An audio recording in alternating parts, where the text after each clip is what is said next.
My name is Harlow Renfrew, and until 3 months ago, I believed two things with absolute certainty. Good engineering solves most problems. The man I loved would never sabotage my future. Turns out only one of those things was true, and it wasn't the second. I was 27, living in the windswept stretch of northern Nevada, where the desert looked like an endless sheet of copper under the sun. Most people drove through and called it empty. But to me, it was electricity, raw, untapped, waiting for the right mind to turn it into power. I worked at Solaravox, a renewable energy startup operating out of a converted airplane hangar. The building still smelled faintly like jet fuel from the 1980s, but inside, we were building the future. Compact field deployable turbines, solar arrays that folded like origami, microgrid tech that could power whole towns during emergencies, and my pride, my obsession, was the Zephyr core, a prototype hybrid turbine system I had spent nearly 4 years building from scratch. It wasn't just hardware, it was my heart. And stupidly, I had shared that heart with someone who didn't deserve it. His name was Calder Vaughan, my co-worker, my boyfriend. And for a while, the only person who understood why I sometimes forgot to eat when I got lost in equations or CAD models. He made me coffee at 2 a.m. when I was debugging circuit layouts. He traced his fingers along the diagram tattoos on my forearm and said he loved watching my mind work. He said a lot of things. I didn't realize how many of them were lies until the night everything fell apart. We were in the lab, long after everyone else had gone home. The desert outside hummed with cold wind, the sky a dark bowl full of stars. I was soldering the final connection on the Zephyr core's second-gen controller when Calder walked in, acting strange. Too quiet, too tense. "Harlow," he said, voice tight. "We need to talk." The words dropped an anchor in my chest. Nothing good ever followed that sentence. I set down my tools. "What's wrong? You look sick," he swallowed. I messed up. My stomach twisted. Define messed up. But he couldn't even look at me. That's how I knew. When he finally spoke, the confession came out in pieces. Fractured, trembling, cowardly. He'd been approached months earlier by Apex Din, one of our biggest competitors. They promised him a signing bonus so large it didn't sound real. And Calder, he didn't say no. At first, he claimed he only gave them small stuff. Public data. Non-sensitive notes. Nothing damaging. But then he paused, and I felt the air die between us. "Harlow," he whispered. "They wanted the Zephyr core schematics." My pulse broke into a sprint. "No," I said automatically. "No, Calder. Tell me you didn't." His voice cracked. "I sent them the early blueprints. I didn't think they'd actually use them." I laughed. I actually laughed. A shaky, disbelieving sound. "You leaked my prototype," I said. "My life's work. Do you understand what you've done? This isn't some school project. This is my patent, my research, my future." He tried touching my arm. I jerked away so violently that my chair slammed into a metal cabinet. "You don't get to touch me," I snapped. "Harlow, I regret it. I panicked. I thought if I helped them once, they'd leave me alone. I thought that you'd get rich." My voice echoed across the lab. Or that I'd never find out? His face crumpled. "I'm so sorry, but apologies don't glue shattered trust back together. They just sit there, bleeding."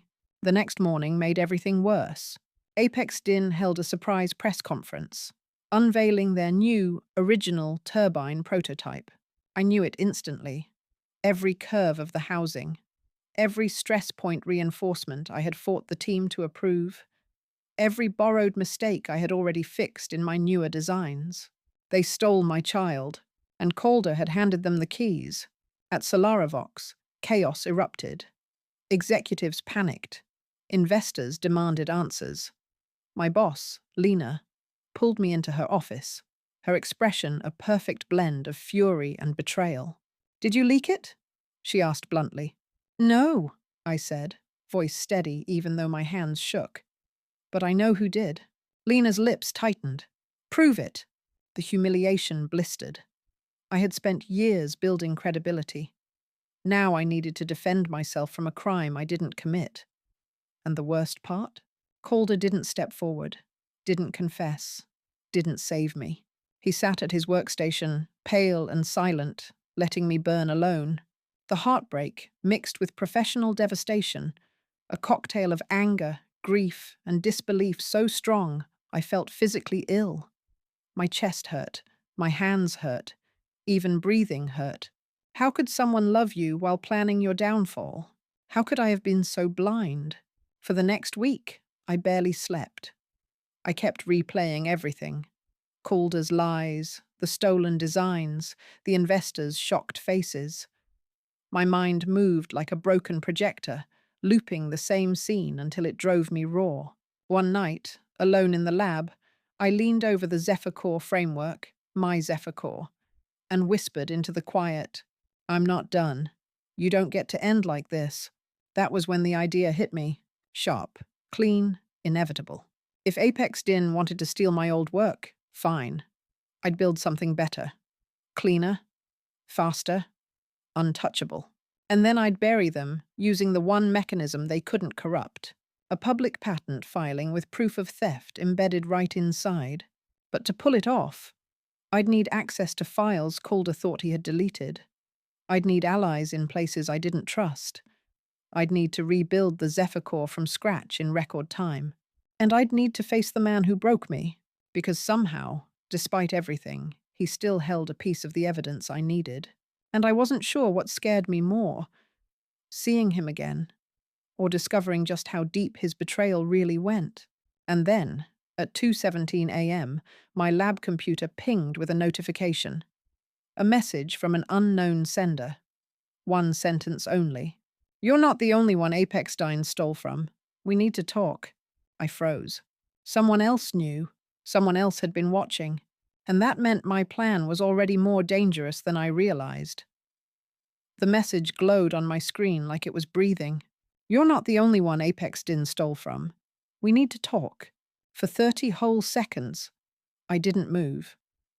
My hands hovered over the keyboard, useless, trembling, unsure whether to answer or run. The lab was silent, except for the low hum of cooling fans and the desert wind scraping against the metal doors. Finally, I forced my fingers to type. "Who are you?" The reply came instantly. "Someone with proof. Meet tomorrow. 9 a.m. Reno Tech Commons. Don't bring anyone." Then the account vanished. Deleted before I could trace it. A trap? Maybe. A lifeline? Possibly. A risk? Definitely. But losing the Zephyr Core had already burned my life down. At this point, walking into danger didn't scare me nearly as much as doing nothing. The next morning, I drove the hour into Reno, my mind racing the entire way. Snow dusted the Sierras in the distance, the sky a crisp blue that felt too peaceful for the chaos spiraling in my head. When I reached the Tech Commons, a glass and concrete block where startups held meetups and job fairs, I scanned the courtyard. That's when a woman approached me. She was maybe mid-30s with sharp eyes, sun-worn skin, and a calmness that felt practiced, like someone surviving on adrenaline and routine. "You're Harlow?" she asked. "Yes," I said cautiously. "And you are—" "Marin Layton," she replied. "Former lead designer at Apex Din." My pulse spiked. Former. As in, fired or escaped. She gestured to a bench in a quiet corner. "Let's sit. I don't want to be overheard." I followed. Marin didn't waste time. "Apex Din didn't just steal your work," she said. "They stole mine too." "What did you design?" "The cooling spine system in their latest turbine. Except it isn't theirs. It's mine. They cut me out and patented it under their CEO's name." She exhaled sharply. "That company devours people." I swallowed, uneasy. "So why contact me?" "Because I saw the Zephyr Core schematics the moment they landed in Apex Din's server." Her expression softened with something like sympathy. "Your boyfriend? Calder?" He didn't even hide the metadata. The files were tagged with your versioning signature, like a sucker punch to the chest. So they knew they were stealing from me, I whispered. Oh, they absolutely knew, Marin said. And guess what? They're planning to file a full system patent in 2 weeks. Once that happens, they'll bury every shred of evidence you ever created it. The air around me thinned. 2 weeks? 2 weeks before my life's work vanished into corporate ownership forever. I clenched my jaw. I'm building a new prototype. Cleaner, better. And I'm planning to file my own patent, with proof. Marin studied me. Then you'll need more than proof. You'll need timing, strategy, and access. I can get you into their engineering archive. I blinked. Why help me? Her lips curled in a humorless smile. Because they deserve to burn. For the first time in days, I felt a spark of something that wasn't grief. It was purpose. We agreed to meet later that night to plan. But as I walked back to my truck, my stomach twisted with a different dread. I needed data Calder still had. Evidence he never should have touched. I hadn't spoken to him since the confrontation. I didn't want to see him. Didn't want to hear his excuses or apologies or trembling voice trying to justify a betrayal that had no logic. But Marin was right. Without missing pieces of the original logs, the ones he'd downloaded onto his personal drive, I couldn't prove the timeline of the theft. I sat in my truck, staring through the windshield at nothing. Get it together? I whispered. You don't have to forgive him. Just take back what he stole. But my hands still shook. I returned to Solaravox before sunset. Most employees had left, leaving the hangar eerily quiet. I walked past the turbine frames, past my half-built Zephyr Core 2.0 whispering promises of redemption, until I reached Calder's workstation. He was there. Of course he was. He looked up the moment he heard my footsteps. His eyes were red. He hadn't shaved. He looked like a broken version of the man I once loved. Harlow, he said softly, standing. Please, let me... Don't talk, I cut in. Just listen. He flinched, but stayed quiet. I need the access logs you hid on your external drive, I said. The ones Apex Din used. Guilt washed over his face like a storm tide. You shouldn't have to clean my mess, he murmured. I'm not cleaning it, I said. I'm exposing it. He hesitated. If I give you the files, Solaravox will know I did it. They'll fire me. Apex Din might come after me. You should have thought about that before you sold me out. He closed his eyes, pain written across his expression. I know. For a moment, silence, heavy, suffocating. Then he reached into his desk drawer and pulled out a small encrypted drive. I made a backup, he said quietly. I knew what I did was unforgivable. But I also knew you'd need this. My throat tightened, not with affection, just the sting of disappointment echoing through old memories. I took the drive. We're done, Calder. Personally, professionally. You need to understand that. His voice cracked. I do. I turned and walked away before he could say more. And when I stepped back into my lab, I finally exhaled. That night, Marin and I met at a small diner on the outskirts of town. The neon lights flickered like they were struggling to stay alive. Coffee tasted burnt. The air smelled like old grease. Perfect place for planning corporate destruction. Marin laid out blueprints, access diagrams, and a plan that was part genius, part impossible. You get me the timestamps from Calder's drive, she said, and I can match them to Apex Din's internal transfer logs.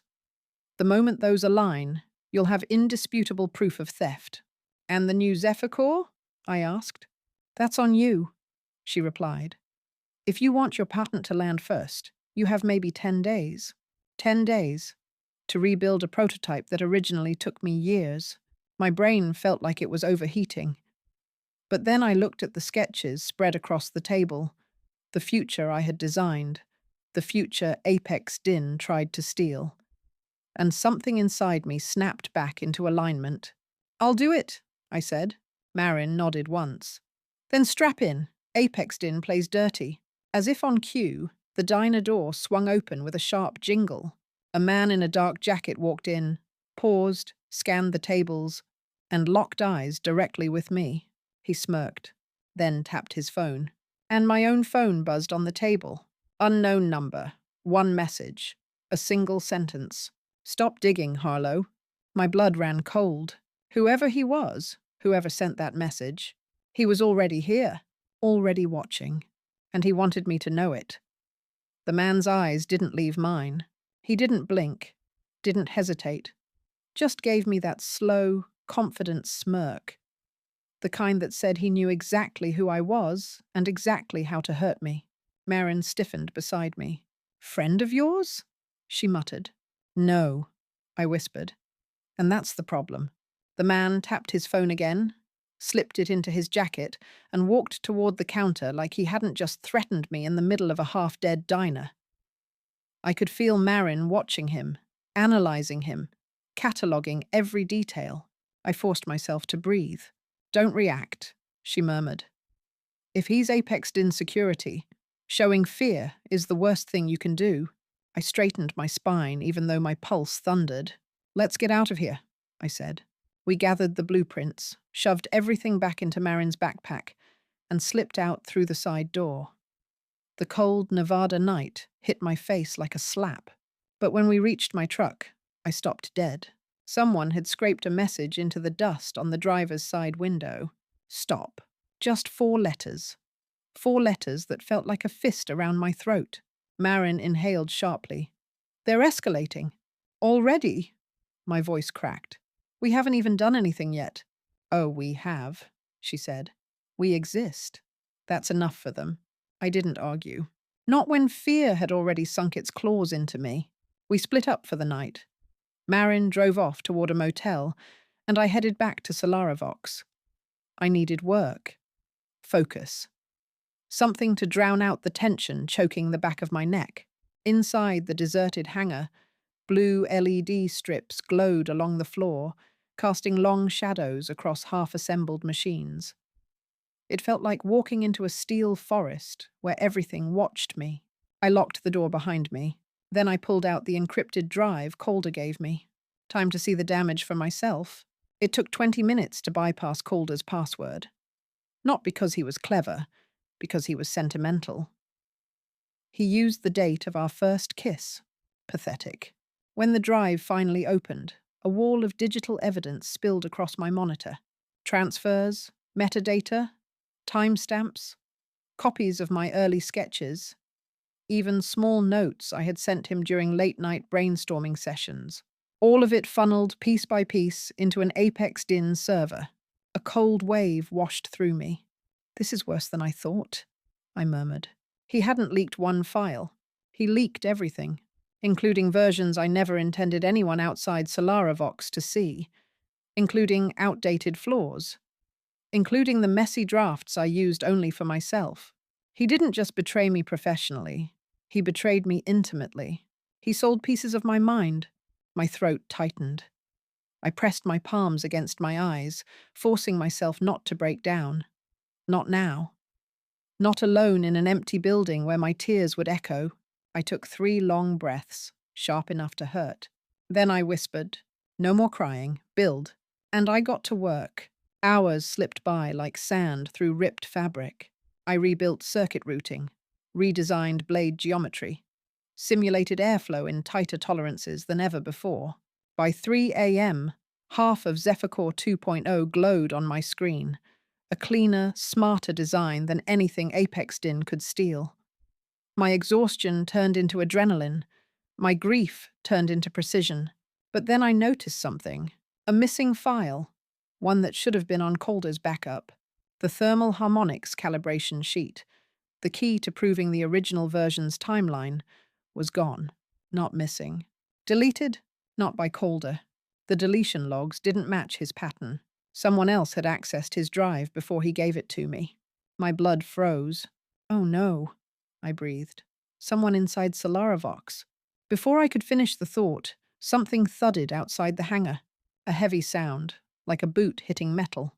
I stood slowly, listened. Another thump. Then a third. Someone was walking along the outer wall. My hands shook as I snatched a wrench, pointless as a weapon but better than nothing, and crept toward the side door's small security window. I lifted myself just enough to peek. A shadow moved across the floodlights, tall, broad-shouldered, pacing like he knew exactly where to look. My stomach dropped. It was the same man from the diner, the one who sent the message, the one who warned me to stop digging. And now he was outside my workplace, watching, hunting. Suddenly, the hangar lights flickered, once, twice, then snapped back on. I froze. He was testing the power grid, testing how close he could get. I backed away from the door, heart clawing at my ribs. I looked around the lab, at the half-built prototype, the open computers, the evidence scattered everywhere. I was exposed, too exposed. I grabbed my laptop, stuffed the hard drive into my coat pocket, and killed the lights manually. Darkness swallowed the room instantly. Another thud outside.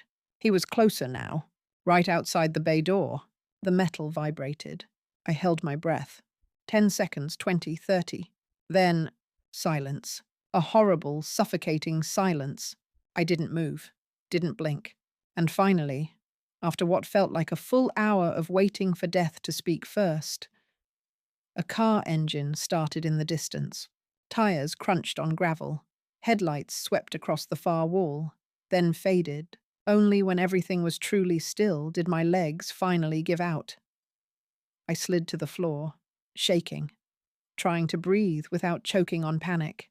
He wasn't just warning me. He wanted me to know he could reach me anywhere. When dawn crept through the hangar windows, painting the metal frames gold, I was still awake, still sitting on the floor, still clutching the evidence drive like a lifeline. My phone buzzed. A message from Marin. "You alive? We need to move faster. Meet me at noon.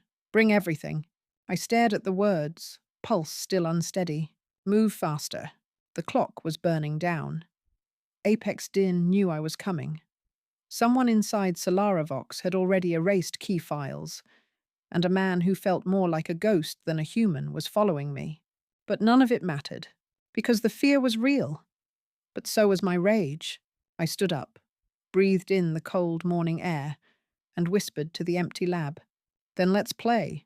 But when I turned to pack my things, the hangar's main door, the one I had locked myself, now sat open by 2 inches, just enough for someone to slip inside, or slip out. My blood iced. Someone had been in here. The hangar door sat open, just a sliver, but wide enough to break me. I froze, not breathing, not blinking, just staring at that thin line of daylight slicing across the floor like a warning. Someone had been inside, someone close enough to touch my work, close enough to stand behind me while I slept on the floor, close enough to leave without making a sound. My skin crawled. I forced myself to move, inching toward the door with the wrench still in my hand. The metal groaned softly when I pushed it shut, and that tiny sound was enough to remind me just how alone I was. I locked it, checked it twice, pressed my forehead against the cold steel until my heart slowed enough for oxygen to return to my lungs. Then I whispered, "Okay, Harlow, survive now, panic later." By noon, I met Marin outside a storage facility on the outskirts of Sparks. It was the kind of place where people hid boats, broken furniture, and occasionally illegal secrets. Marin tossed me a keycard. "Unit 47B, she said. "Everything we need is inside, and hopefully nothing we don't." The cold wind whipped through the lot as we approached the roll-up door. Marin scanned the keycard. The lock clicked. The door groaned upward.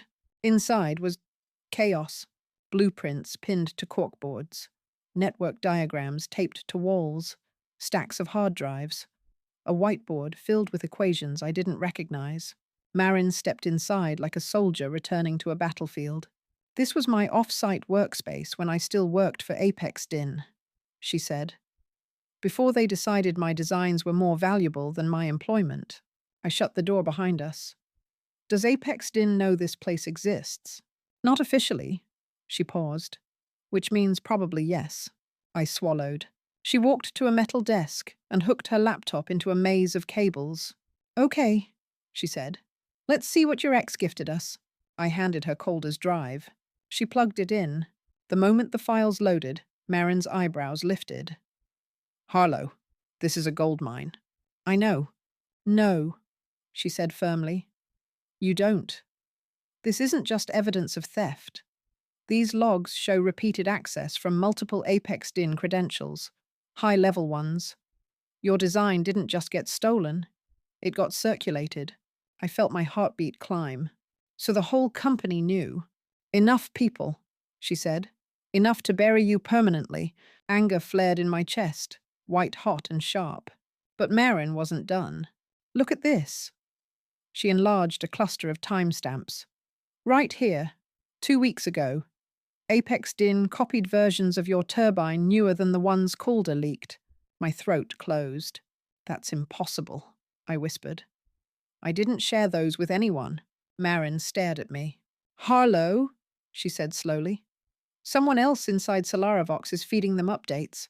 A cold shiver ran from my spine to my fingertips. "Do you know who?" she asked. I shook my head. "No, but I have a guess. Because only 2 people besides Calder had access to my private dev folder. Me and Lena, my boss." Before I could process that horrifying implication, Marin's laptop beeped with a new notification. She frowned. "Someone is trying to remotely access our network." "What? From where?" she typed furiously, tracing the intrusion. After a tense 10 seconds, her screen flashed red. A single line appeared. "Access request. Apex CC218. Marin's face drained of color. They found us. The storage unit suddenly felt smaller, hotter, like the walls were closing in. "We need to leave," Marin said, slamming her laptop shut. "Now." She grabbed the hard drives, stuffed them into a bag, and yanked open the door. But the moment we stepped out, a black sedan rolled into the lot. My stomach lurched. It was the same car I'd heard outside the hangar last night. Marin cursed under her breath. "Get in your truck and go. Don't wait for me." "What about you?" "I'll take the back exit. Just move." But before I could react, the sedan's door opened, and the same man from the diner stepped out. Dark jacket, ruthless confidence, eyes like someone who'd learned long ago how to track people without blinking. He looked directly at me and smiled. "Morning, Harlow." Marin grabbed my arm. "Run." We sprinted in opposite directions. She toward the alley behind the storage building, me toward the truck, parked 3 units down. Gravel sprayed behind me as my boots hammered the ground. "Harlow!" the man shouted. "We should talk!" "No thanks," I yelled back, fumbling for my keys. I got the door open, threw myself inside, locked it. The man was already halfway to me when the engine roared to life. I slammed the accelerator. The truck fishtailed, tires spitting gravel as I tore out of the lot. In the rearview mirror, the man stood perfectly still, watching me leave with that same calm smile. He didn't chase, which somehow terrified me more, because that meant he didn't need to. I didn't stop driving until I hit the empty stretch of highway leading back toward Carson City. My hands were shaking so violently I had to pull over. I sat there, gripping the steering wheel, breathing like I'd just run a marathon underwater. They were following us, tracking us, anticipating us. And if Marin was right, someone inside my own company was helping them. I slammed my fist against the steering wheel. "Why?" I whispered. "Why is everyone doing this?" The universe offered no answers, just the endless Nevada sky. Too blue, too wide, too indifferent. Finally, after long, shaky minutes, my phone buzzed. A message from a number I didn't recognize. "You can't trust Marin." My heart dropped. Before I could react, another message arrived, seconds later. "And you really can't trust Lena?" I stared at the screen, breath frozen. A third message came through. "Meet me tonight. 10 p.m. I have the truth.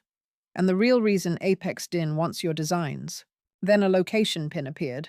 A lonely motel on Route 395, a place that practically screamed danger. But the worst part wasn't the threat. It was the sender. The name at the top. Calder, my ex. The traitor. The one who broke everything. And now, he wanted a meeting. Alone. I stared at Calder's message until the screen dimmed, like the phone was tired of watching me fall apart. Meet me tonight. 10 p.m. I have the truth. Truth. Coming from the one person who had lied most. My first instinct was to delete the message. Block him. Pretend he didn't exist. But I couldn't. Not when the walls were closing in. Not when Apex Din had found us. Not when someone inside Solaravox was feeding them information. Calder had already destroyed me once. But what if he was the only person who could help me put things back together? No, not help. He owed me answers. And I was done running. The motel sat alone off Route 395, surrounded by miles of desert, power lines, and the kind of silence that made your ears ring. The sign flickered, "Oh ill." The missing letters buzzing faintly on the ground. The place looked like a crime scene waiting for its headline. I parked 2 lots away and killed the engine. The night air bit at my skin as I stepped out, gripping the hard drive in my coat pocket like a weapon. Calder had chosen room 12. Curtains drawn. Light leaking through a crack near the floor. I approached slowly, counted my steps, listened for movement. Nothing. I knocked once, then twice. The door clicked. Calder stood inside, pale, messy, exhausted, like a man who had tried to outrun his guilt, but twisted an ankle halfway through. "Harlow," he breathed. "Thank God you came." "I didn't come for you," I said coldly. "I came for the truth." He nodded, stepped back, and shut the door behind me. The room smelled like old cigarettes and bleach. A single lamp buzzed beside the bed.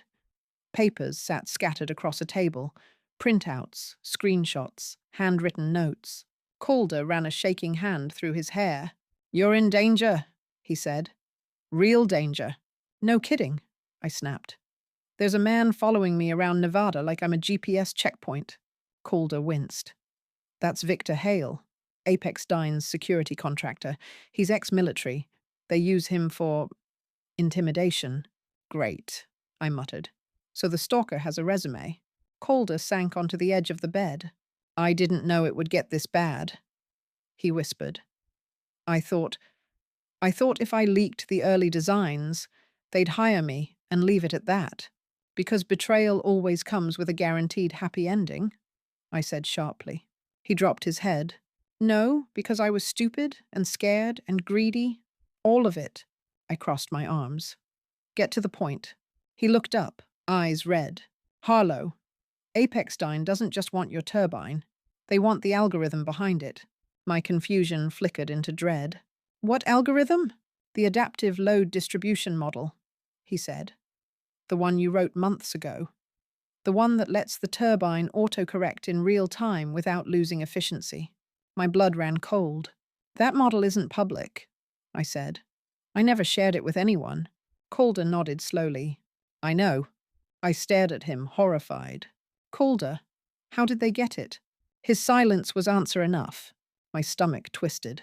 "You stole that too?" His voice cracked. "Not exactly. What does that mean?" He swallowed hard. "Harlow, I wasn't the only one transmitting your files." The world tilted. "What?" He grabbed a folder from the table and handed it to me with shaking hands. Inside were printouts, server logs, email headers, encrypted attachments, lines of metadata highlighted in yellow. My name appeared repeatedly, but another name appeared beside it. Lena Cortez, my boss, my mentor. The woman who hired me when no one else would. The woman who told me I was the future of renewable engineering. I felt the betrayal like a punch to the ribs. "No," I whispered. "She wouldn't. She couldn't." Calder squeezed his eyes shut. "I didn't know at first, but Apex Din showed me the logs when they pressured me to keep sending updates.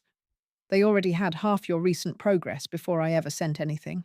My pulse hammered against my skull. "So Lena has been feeding them my work. For how long?" "At least 6 months," he whispered. "Maybe longer?" I staggered back until my shoulders hit the wall. The room felt too small, too hot, like the air had turned thick enough to choke. "She played me," I said. voice trembling. She accused me of leaking designs. She made me look guilty. Calder hesitated. That's not the worst part. I glared at him. Then spit it out. He pointed to one final page in the folder. A contract, signed, stamped, official. It read, Acquisition Agreement, Solarivox, Apex Din. My breath froze. They're buying my company? I whispered. Calder nodded miserably. They've been negotiating for months. Lena's part of the deal. They want Solarivox's patents, your work, your research team, everything.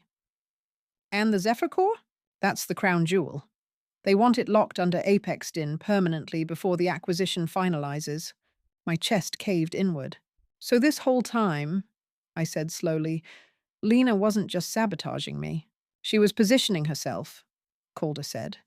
She'll profit from the acquisition. She'll get a board seat. She'll walk away rich. And I'll walk away erased. Calder's voice dropped to a whisper. That's why Victor Hale is following you. Apex Din wants to know how much you know. They want to scare you into silence. They want you to stop filing patents. If you go through with your new prototype, it ruins their entire buyout. The walls blurred. My hands curled into fists. They wanted my mind, my work, my future. And they wanted me afraid enough to hand it over. Calder stepped forward, desperate. Harlow, I know I'm the last person you want to trust. But I swear, I didn't know Lena was involved. And if you want to fight this, I can help you. I stared at him. Really stared. His guilt was real. His fear was real. But so was the fact that he'd destroyed my life. I shook my head. I don't trust you, I said. But I'll listen. A soft knock hit the door. 3 taps. Slow, even, deliberate. Calder's face drained of color. That's him, he whispered. Victor. My stomach flipped. How does he know where we are? Calder swallowed. Because Lena told him. The doorknob rattled. My heart slammed against my ribs. Harlow, Calder whispered urgently. We need to get out. Now. The metal lock clicked, and the door started to open. The door creaked open an inch, just enough for a shadow to spill across the floor. Calder grabbed my wrist with a silent urgency I'd never seen in him. Window, he mouthed. Now. My pulse launched into a sprint. The motel bathroom window was tiny, maybe big enough for one desperate engineer, definitely not big enough for dignity, but I didn't hesitate. Calder shoved the door shut, using his weight to hold it. Harlow, go, he hissed. The door thudded as Victor pushed from the other side. A low, calm voice, too calm, slipped through the crack. Harlow, we're overdue for a conversation. My blood iced. I darted into the bathroom, yanked open the little window, and shoved my backpack through first. Behind me, wood splintered. Hurry, Calder grunted.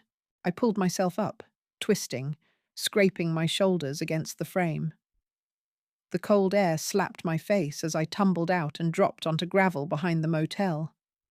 My knee hit a rock hard enough to make my vision blur, but I didn't stop. I grabbed my backpack and kept running. A second later, crash. The door finally gave way. Victor's voice rolled through the walls, deep and smooth as a predator's growl. Where is she? I didn't wait to hear the answer. I sprinted behind the building, lungs burning, gravel slipping beneath my boots. My truck was parked far, too far, but I didn't dare slow down. A sharp whistle sliced through the darkness. I froze. Marin stepped out from between 2 parked cars. She held a crowbar, and a look that was part fury, part panic. Get in, she whispered harshly. Now! I didn't question how she found me. I just followed. We dove into Marin's car, an old Subaru Outback that smelled like dust, coffee, and terror. She slammed the door and peeled out of the lot so violently the tires screamed. Marin, how did you know? I was following you, she said bluntly.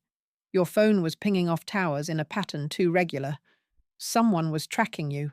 I shut it off remotely. My stomach tightened. They're in my phone. They're in everything, she said.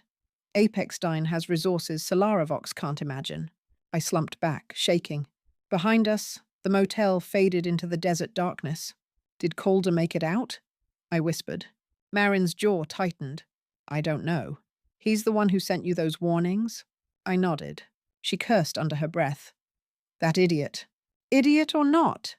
I said, trembling. He gave me the truth. Marin didn't respond immediately. Her silence was loud. We reached an abandoned rest stop off Highway 50.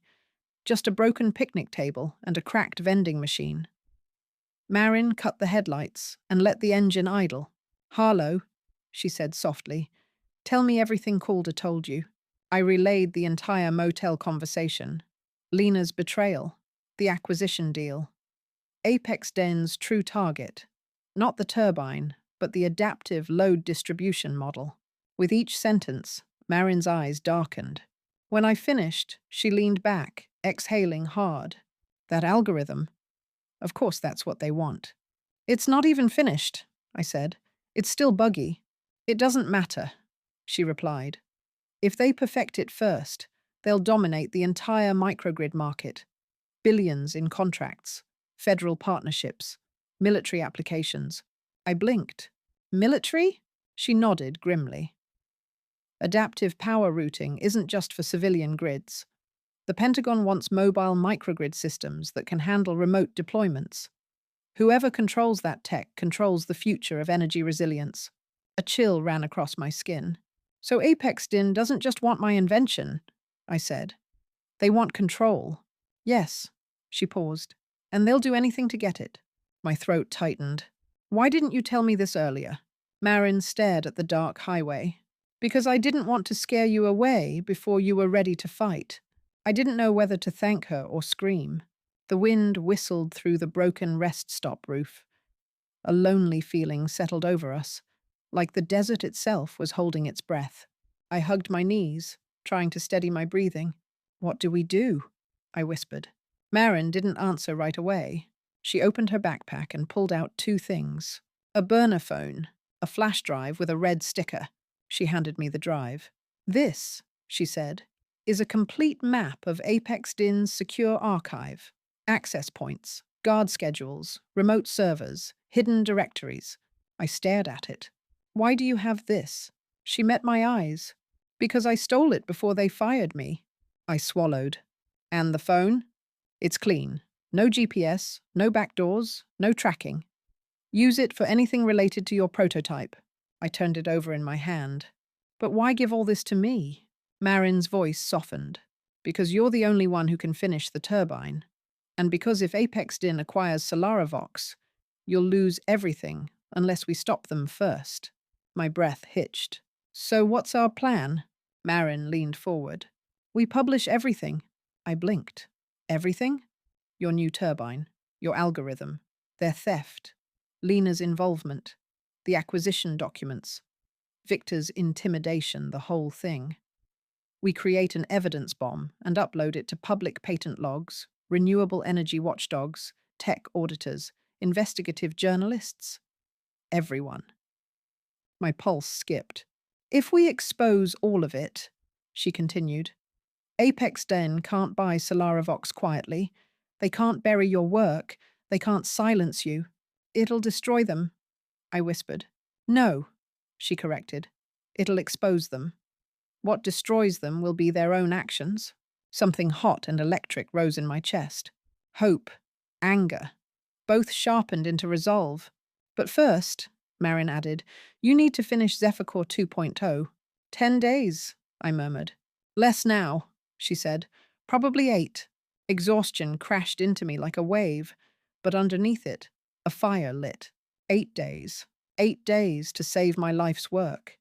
8 days to break a corporation. 8 days to outrun the man hunting me. I nodded slowly. Okay, I whispered. Let's do it. But Marin didn't move. She was staring past me, through the cracked window. Harlow, she breathed, voice tight. We're not alone. Headlights. 2, 3, 4 sets. Cars pulling into the abandoned rest stop. One of them was the black sedan. Victor had found us again, and this time, he wasn't alone. The desert went quiet in a way that felt unnatural, not still, but expectant, like the ground itself was bracing for impact.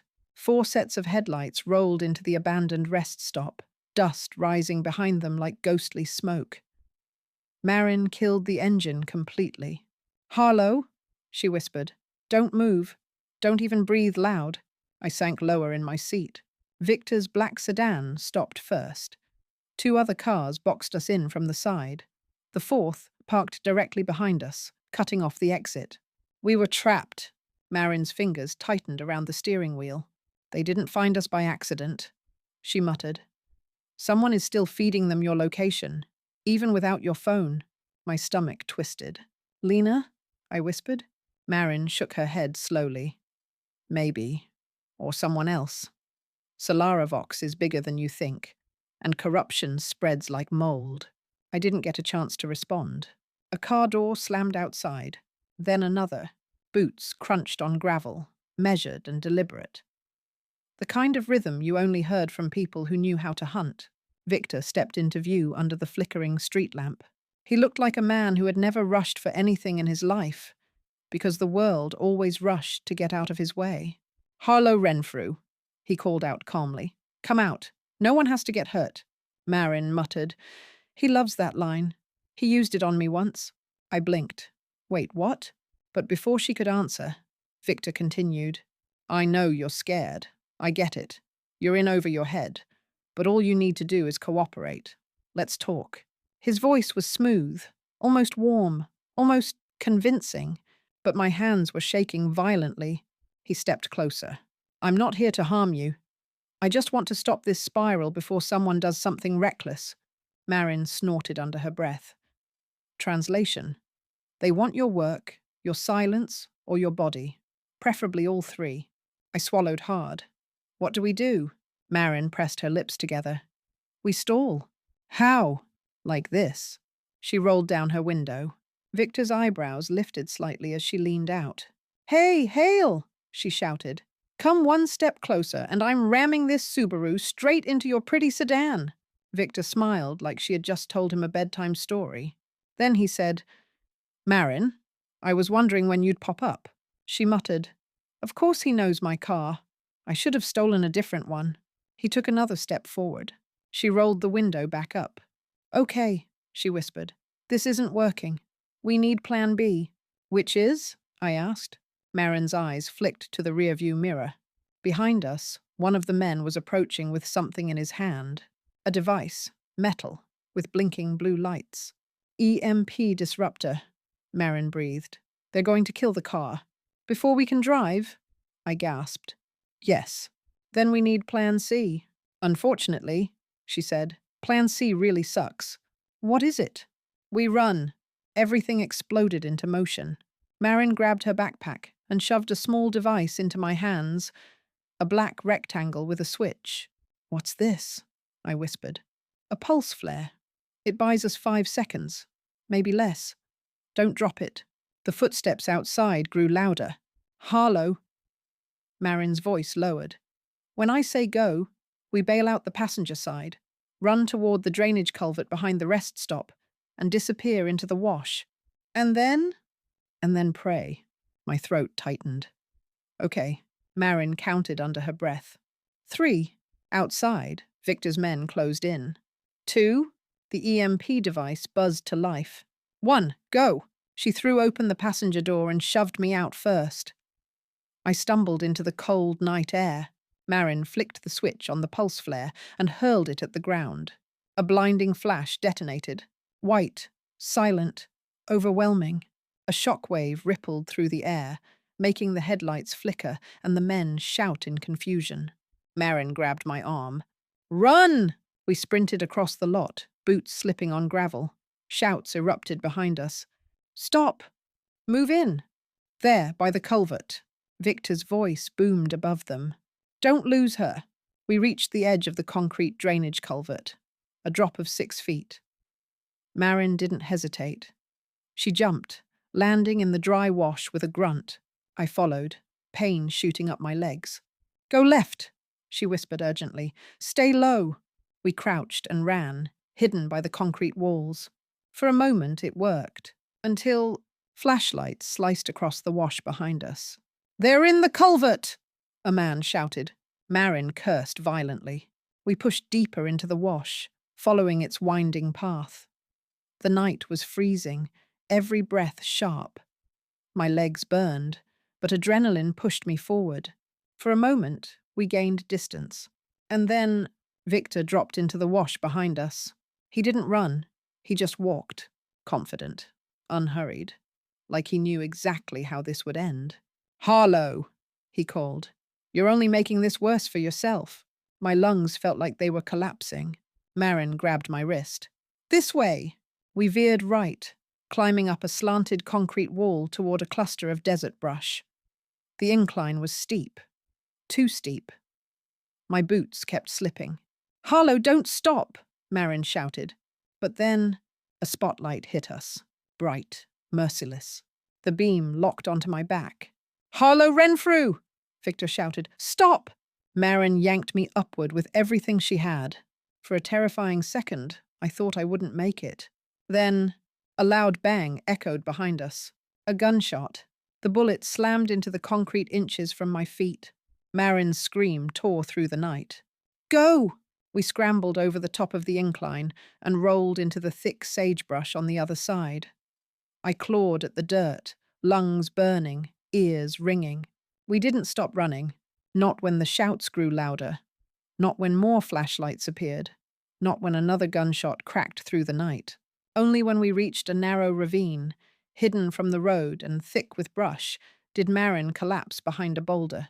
We hit the ground, shaking, gasping. "Harlow," she whispered hoarsely. "They're not just trying to intimidate us anymore." Her voice trembled. "They're trying to kill us." My vision blurred. Because I knew she was right. Apex Din wasn't playing defense. They were eliminating obstacles, and I had just become the biggest one. For a long time, neither of us spoke. The ravine was narrow, dark, and cold, its jagged walls leaning inward like it was trying to hide us from the world. My pulse throbbed painfully in my ears. Gravel dug into my palms. Every breath tasted like metal. Marin wiped dust from her face, eyes blazing with fury and fear.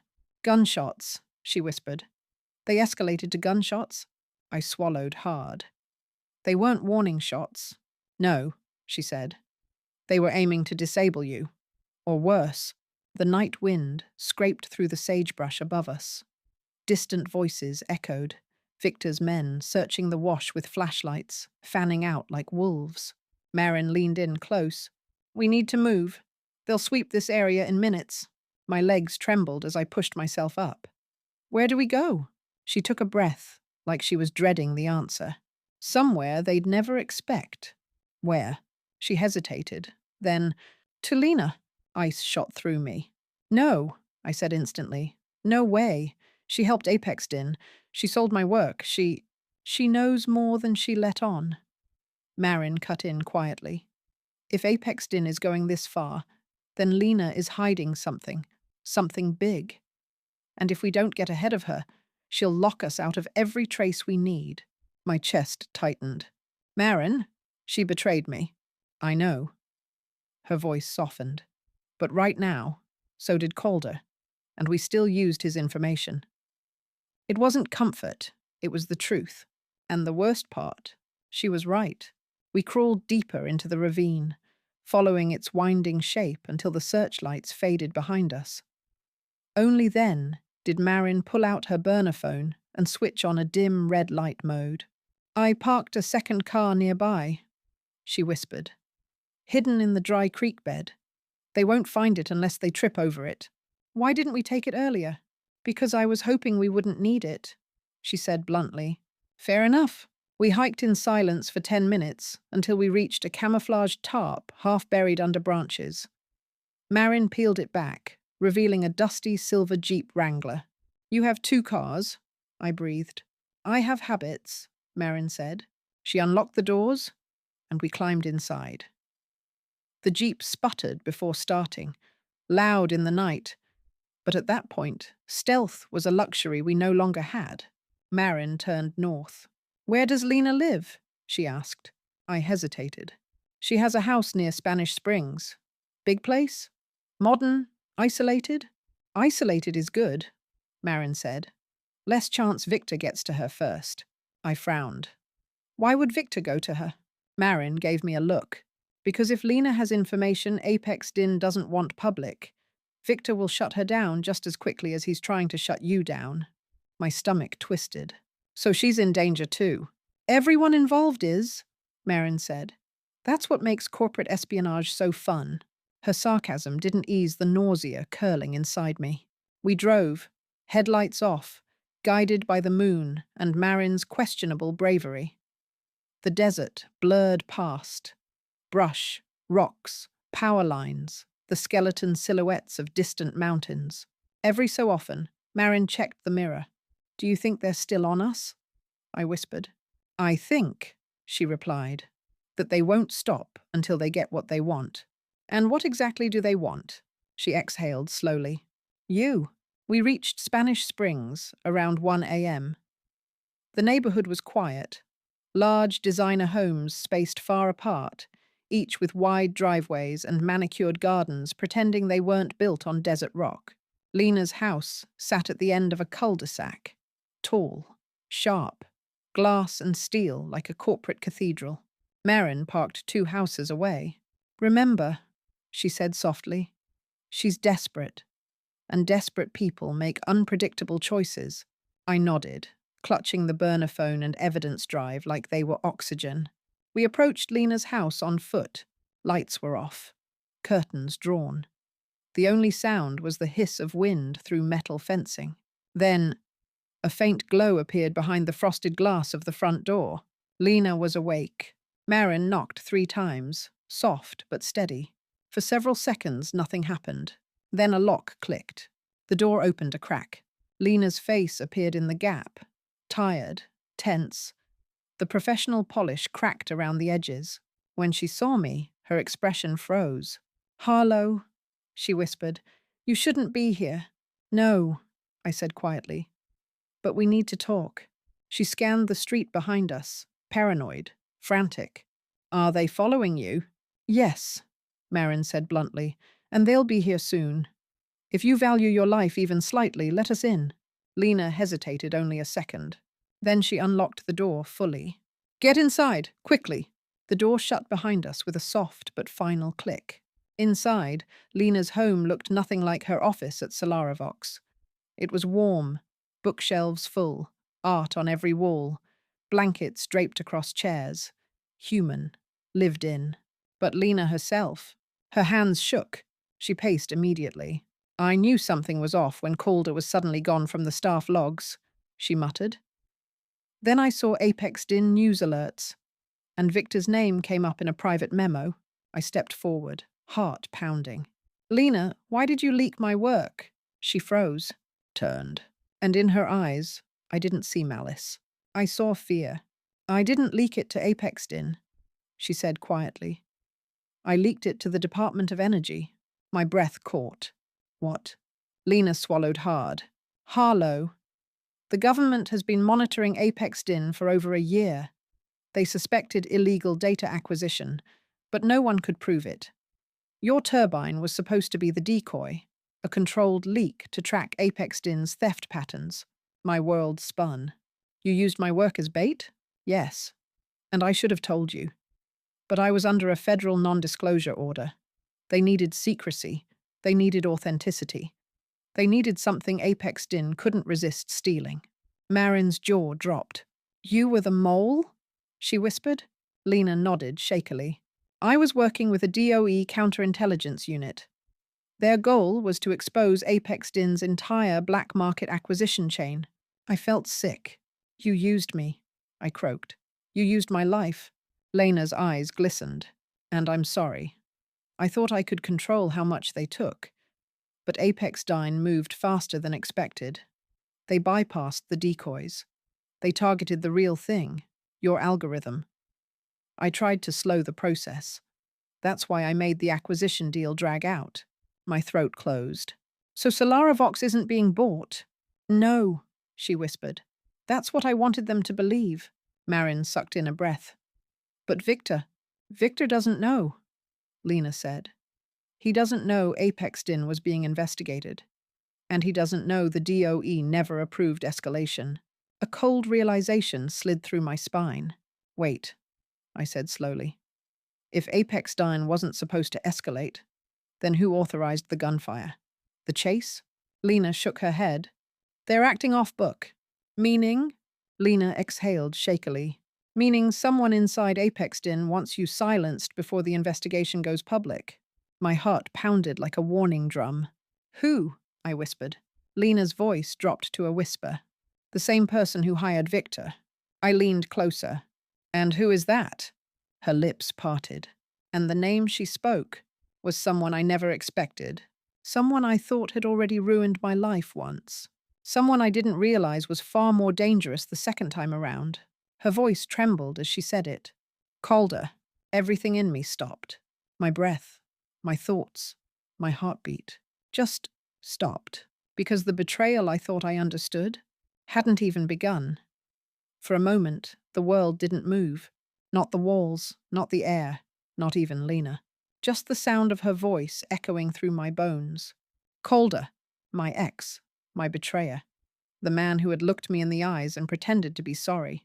I felt like the floor had been ripped out from under me. No, I whispered. That's impossible. Lena swallowed hard. Harlow, listen. No, I snapped. Calder is scared. Pathetic, yes, but scared. He ran from Victor. He warned me.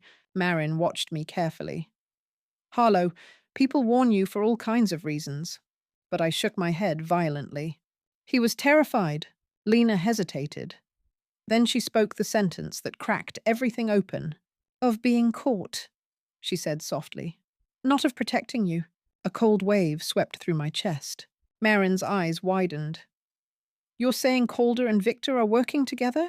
No, Lena said. I'm saying Calder hired him. My breath hitched like I'd been punched. Calder doesn't have money, I said. He barely paid rent. That was true, Lena said, until Apex Din started funneling him money through shell accounts.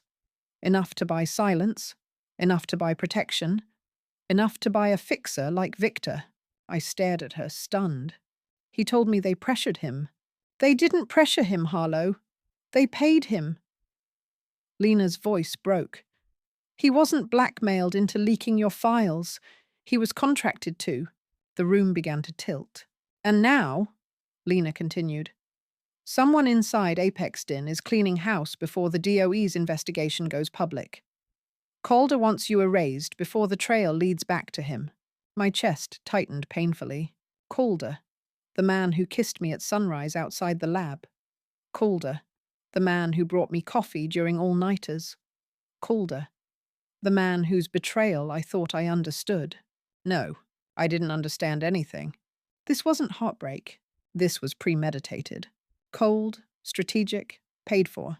Marin exhaled sharply. Harlow, I'm so sorry. But I barely heard her, because a memory slammed into me. Calder's words in the motel, trembling, desperate. I didn't know it would get this bad. A lie, a performance, a perfect alibi. He hadn't been warning me. He'd been tracking me. He knew exactly where I was, exactly when Victor would show up, exactly how much fear would keep me from thinking straight. My breath shook. Oh my God, I whispered. He lured me into that motel. He wanted Victor to catch us. Marin's expression hardened. He didn't expect you to escape. And when we did, Lena added, Victor was sent to finish the job. My mouth went dry. So the messages he sent, the warnings, calculated, Lena said, to make you trust him. Sickness crawled through me. Betrayal didn't even feel like the right word anymore. This was surgical, engineered, weaponized. Calder wasn't just part of the plot. He designed it. Then the front security alarm beeped. Once, twice. A slow, dreadful sound. Lena paled. They're here. My knees almost buckled. Marin sprang toward the hallway. How many exits? Back door, Lena said, breath shaking. And a service hatch in the laundry room. The alarm beeped again. Victor's voice floated through the intercom speaker, calm and deadly. Lena, we need to talk. My heart dropped. He's trying to negotiate, Marin whispered. No, Lena said. He's stalling while others surround the house. A shadow passed across the frosted window. Then another. Marin yanked open Lena's coat closet. We need a diversion. I blinked. A what? She pointed at the shelves. Cleaning chemicals? Any bleach? Ammonia? Lena retrieved 2 bottles. Yes, but Marin grabbed them, mixing them with terrifying confidence. Marin, I hissed. Are you making a bomb? No, she said. Just a large, angry cloud of gas. They'll back off long enough for us to run. Lena stared. You know how to do that? I had a fun childhood, Marin said flatly. The intercom buzzed again. Harlow, Victor called. You're inside. I know that now. Please don't make this difficult. He sounded so calm, so patient. A man who killed without raising his voice. I felt my spine go rigid. Lena turned to me, voice trembling. Harlow, I need you to understand something before we leave. I don't have time. You do, she said sharply.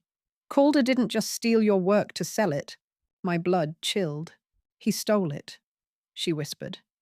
Because Apex Den promised him full lead engineer credit. If the turbine goes public under their name, Calder becomes the inventor. No, I breathed. He wants your identity, Harlow. Your career. Your future. My stomach flipped. He wants to replace me? Lena nodded slowly. He doesn't just want to destroy you. He wants to be you. The world narrowed. My vision tunneled. Every lie. Every apology. Every confession. Every fake tremble in his voice. All part of the plan. A sound cracked from the back of the house. Glass shattering. Marin grabbed my wrist. Time's up. Move! We sprinted toward the laundry room. Marin yanked open the small metal hatch in the wall, barely 3 feet high. This tunnel leads under the yard fence, Lena said. Utility access. Maintenance crews use it. It's tiny, I said. It's life, Marin replied. Get in. I crawled inside first, clutching the evidence drive and burner phone. The tunnel smelled like dust and metal. My elbows scraped the grimy floor as I pulled myself forward. Behind me, Marin shoved the chemical mixture against the heater vent. That should buy us 45 seconds, she whispered. 45 seconds. To crawl out of a house surrounded by killers. I kept moving. Left hand, right hand, knees dragging, heart hammering. Voices erupted in Lena's house. Go, go! Check the back. Secure the office. Victor's voice boomed. Find them, all 3. Lena whispered shakily behind us. Harlow, don't look back. Just keep crawling. Something crashed. A door slammed open. Footsteps thundered. Then, a loud hiss, followed by choking coughs. Marin's voice rang out sharply. Now, Harlow, out! I pulled myself toward the end of the tunnel. A faint square of moonlight. An opening. Freedom. I reached forward, then froze. A shadow moved over the exit. A figure crouched outside, waiting, blocking our way out. My breath caught. It wasn't Victor. It wasn't one of his men. It was someone I recognized. Someone whose betrayal had just been painted in sharper, uglier truth. He leaned forward, eyes cold, mouth twisted into something between a smirk and regret. And he said, Going somewhere, Harlow? Calder's face hovered in the moonlit opening like a nightmare I couldn't wake from. His shadow filled the tunnel entrance. His voice slid into the cramped space like poison. Going somewhere, Harlow? My lungs tightened, trapped between fear and boiling rage. Behind me, Marin froze. Lena whispered, No, he didn't. But he did. He found us. He followed us. He waited. Calder crouched lower, peering inside, eyes sharp and unsettlingly steady. You shouldn't have run, he said. Victor wasn't supposed to shoot. That was messy. I apologize for that. He apologized, like he'd spilled a drink on me, not bullets. Marin pushed forward behind me, voice a low hiss. Move back, Harlow. Now. But I couldn't. I couldn't move. Couldn't breathe. Calder reached into his jacket. Not a gun. A small device, sleek, black, blinking red. The same type of tracker Marin had warned me about. I really hoped you'd trust me, Calder said. But you keep making things harder. And Victor? He doesn't do patience, Marin whispered sharply behind me. He tagged your car. That's how he kept finding us. I swallowed hard, throat burning. How long? I whispered. How long have you been doing this to me? Calder smiled, small, sad, and horrifyingly genuine. Since the moment Apex Den offered me the contract. My chest hollowed. You watched me build my life, I said, voice cracking. And you planned to take it. I wasn't taking it, he said gently. I was stepping forward. You're brilliant, Harlow, but you were never going to get recognition at Solaravox. Lena didn't respect your work. Your team didn't understand you. You don't get to talk about respect, I snapped. You stole from me. Took, he corrected softly. Not stole. You were wasting potential. I gave your designs a path forward. My vision blurred with fury. You sold them, I whispered. And you sold me. Calder's face hardened. You don't see the bigger picture, he said. Apex Din is the future. This acquisition, this integration, it's inevitable. But if you keep fighting, you'll force them to treat you like a threat. And threats get killed, Marin muttered behind me. Calder heard her. He sighed. I didn't want it to come to this, he said. Truly. But you've put yourself in a corner. You're working with Marin, who Apex Din flagged years ago, and Lena, who dug herself too deep. He shook his head slowly. You should have stayed with me at the motel. I could have protected you. A sound escaped me, half laugh, half sob. Protected me, I choked out. You gave them everything they needed to hunt me. He tilted his head. Harlow, I don't want to hurt you. I never did. I still don't. His tone softened, warm, intimate, so familiar it made my stomach twist. Come out, he whispered. We can fix this, together. Behind me, Marin whispered, he's stalling. Victor's team is circling around. I clenched my fists. Calder extended his hand into the tunnel, palm up, inviting. Like the hundreds of late nights we'd spent side by side. But I wasn't that Harlow anymore. I didn't move. His smile faded. Harlow, he said quietly, don't make me force this. A cold dread slid down my spine. Marin shifted behind me, preparing to strike. That's when Calder moved. He lunged forward, grabbing my wrist. I yelped, slamming against the metal tunnel wall. Harlow! Marin shouted. Calder yanked harder, trying to drag me out through the opening. You don't understand, he hissed. If they get to you first, you're dead. Just come with me. Pain shot through my arm. His grip tightened. Then a metallic clang rang out. Marin had slammed her boot against the heater vent in the tunnel wall, cracking it open. A blast of hot air roared into the narrow space, blasting directly into Calder's face. He cursed and jerked back instinctively, releasing my wrist. Harlow, move! Marin yelled. I scrambled backward, into the tunnel, away from him. Calder lunged again, but this time Marin kicked the vent once more, sending another blast of heat toward him. He shielded his face, stumbled, and backed away from the opening. I crawled as fast as I could, heart pounding like a war drum. Behind us, Lena slammed the hatch shut, hard, locking the metal latch.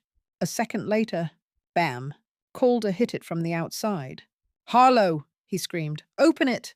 My breath shook uncontrollably. He slammed the hatch again, harder. Harlow, listen to me. If Victor gets you before I do, you're dead. Marin grabbed my shoulders. Harlow, look at me, she whispered. He's not scared for you. He's scared of losing what he wants. I nodded shakily, tears burning my eyes. He doesn't love you, she said gently. He loves what you built. Lena, pale and trembling, pointed toward the far end of the tunnel. We don't have time. There's another exit, toward the storm drain. If Victor reaches the house before Calder forces his way in, another slam shook the metal hatch. He'll burn it down, Marin finished. My breath hitched. Calder's voice rose again outside, rage contorting every word. Harlow, don't do this. Harlow, don't you walk away from me. His fist hit the metal so hard it dented. Then another. Then another. Marin grabbed the evidence drive from my hands and shoved it into her backpack. "I'll lead," she whispered. "You crawl right behind me. Lena, you seal the hatch and follow. Move fast. Don't stop." We crawled. The tunnel darkened, narrowed. The air grew stale. Behind us, Calder kept pounding. His voice warped into something feral. "Harlow, open this door. You owe me. You owe me everything." My heart shattered, but not with sadness, with clarity. I owed him nothing. I owed myself everything. The tunnel twisted, turning toward the storm drain opening. Moonlight glimmered faintly ahead, but just as we neared the exit, a shadow blocked the light. A silhouette, tall, broad, motionless. Victor. His voice rumbled down the tunnel like thunder. "Going somewhere, ladies?" Victor blocked the exit like a wall carved out of night.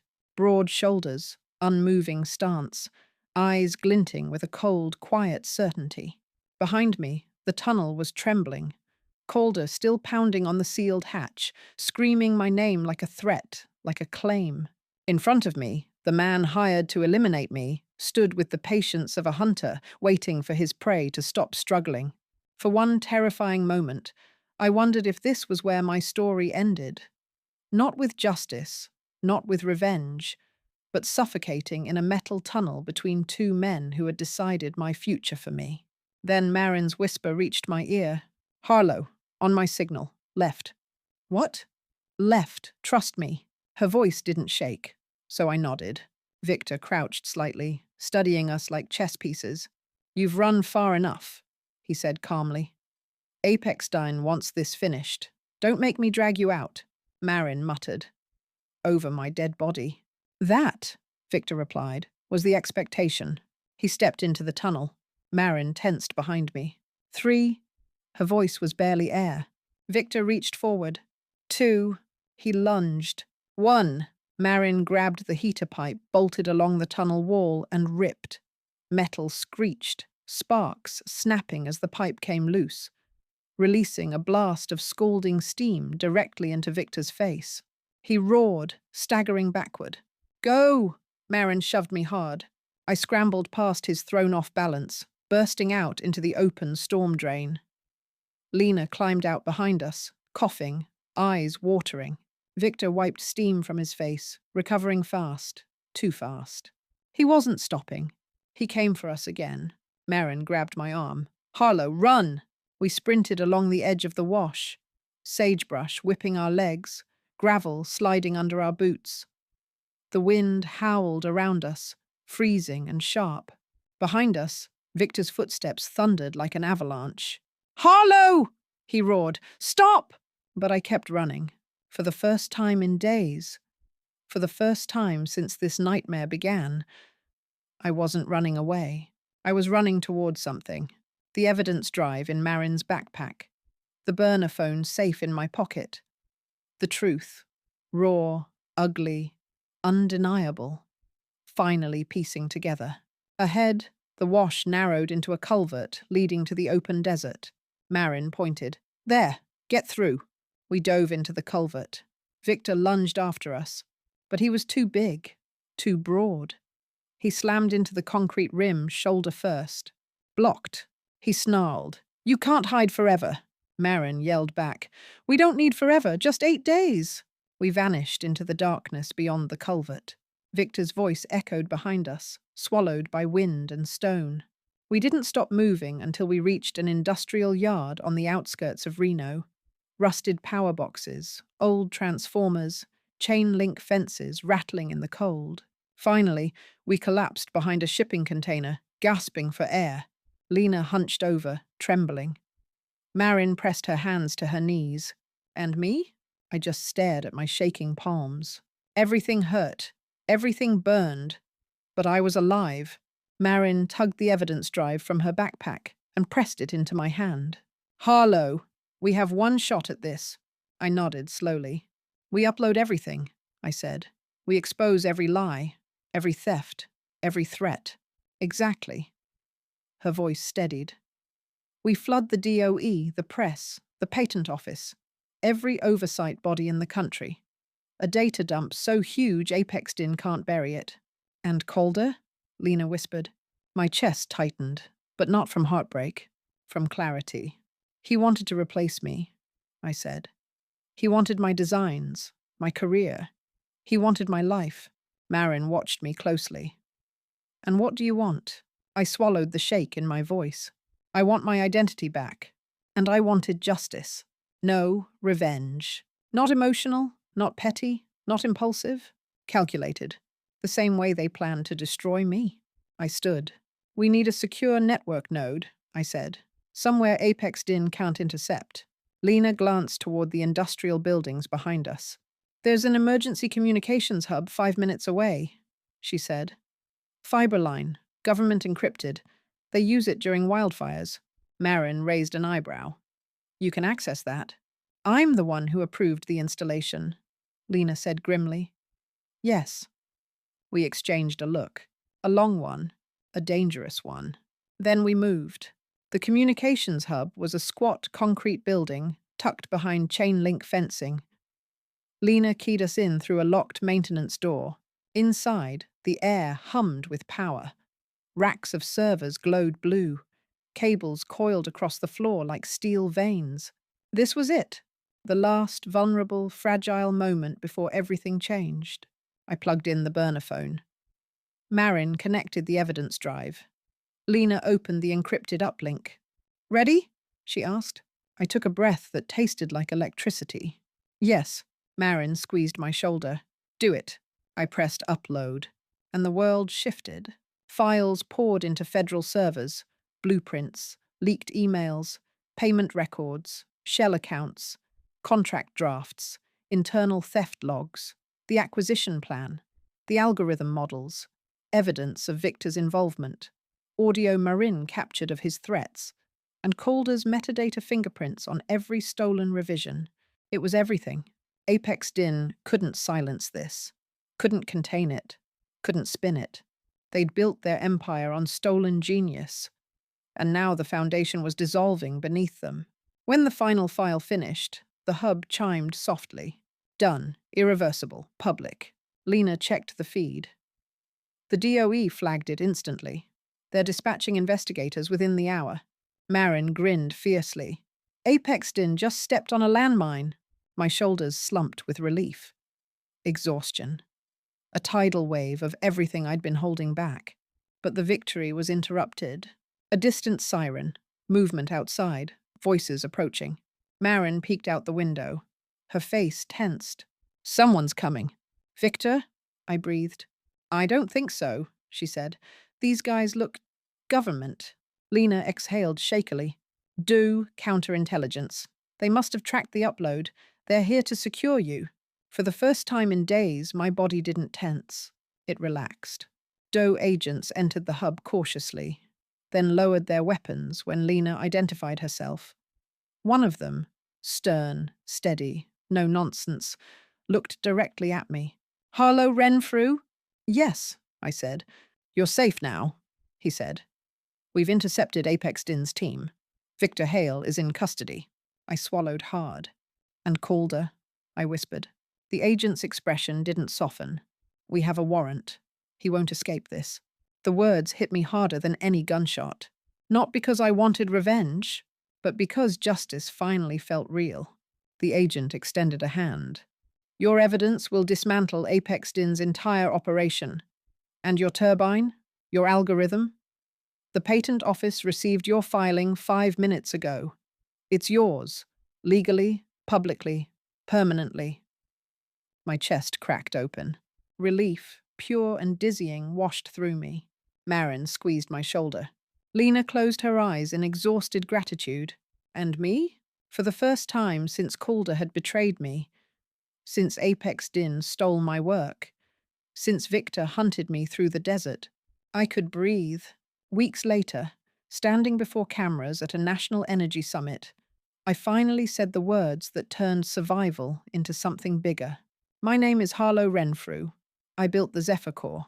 And no one, not corporations, not thieves, not people who claim to love me, gets to rewrite that. The audience erupted. But more importantly, I felt whole again. not because they clapped, but because I had reclaimed something Calder tried to take: my power, my identity, my voice. And I would never let anyone steal it again.